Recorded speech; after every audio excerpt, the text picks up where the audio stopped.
Hello there. The ECJ has ruled that Hungary and Poland can have their EU funding slashed.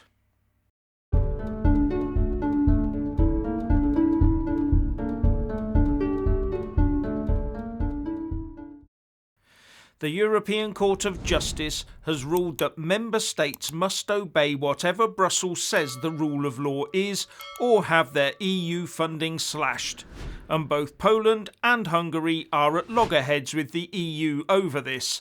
But that logjam will now be broken because Brussels can just tell the two countries to comply or get no EU dosh. The instruction is toe the EU line or get nothing. Oh, and it is toe as in TOE, the digit on one of your feet. It's not TOW as some people think. It's about keeping your toes behind the line at the start of a race or behind a military line on a parade ground, that sort of thing.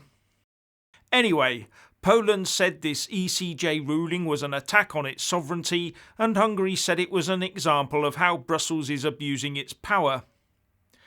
I wonder if Lord Adonis is going to toddle over there and explain to them that they haven't lost any sovereignty. Well, your countries decided to accede to that power in the first place, I'm afraid. In fact, you agreed to hand that power over. And you also let Brussels hold the purse strings, so of course you're going to have to comply. Now, Brussels says Poland and Hungary are not progressive enough over certain issues, but the Mail reports that they both deny wrongdoing and accuse the EU of imposing liberal values alien to what they say are their traditional, conservative and Catholic societies.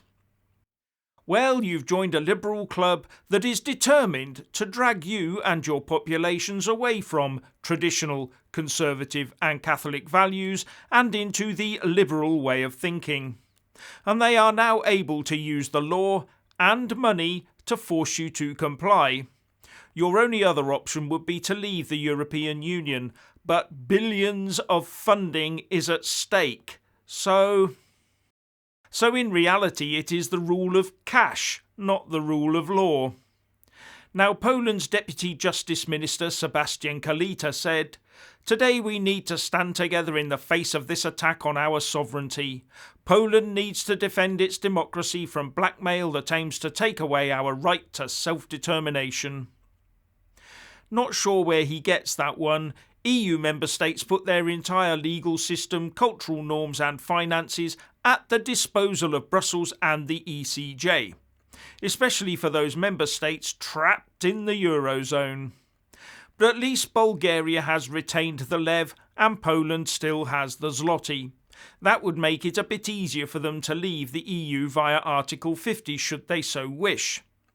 But it's the call of the money that will dictate that at the end of the day. For example, in 2018, Poland was a net recipient of 11 billion euros and Bulgaria took home 1.5 billion euros, and according to the Jacques Delors Centre, between 2014 and 2019, Poland was the biggest net recipient and Hungary was the second biggest. Big choice there between the money and your sovereignty. Take the euros or go for a Polexit or a Huxit. But you might find a friendly UK on hand should you go for the independence route. And Nigel Farage might take the odd trip to help you with your exit strategy.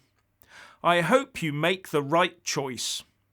So what's your opinion on this new ECJ ruling? Please like and comment below. Please subscribe and like this video, buy a mug and support me on Patreon or PayPal, and thank you for watching.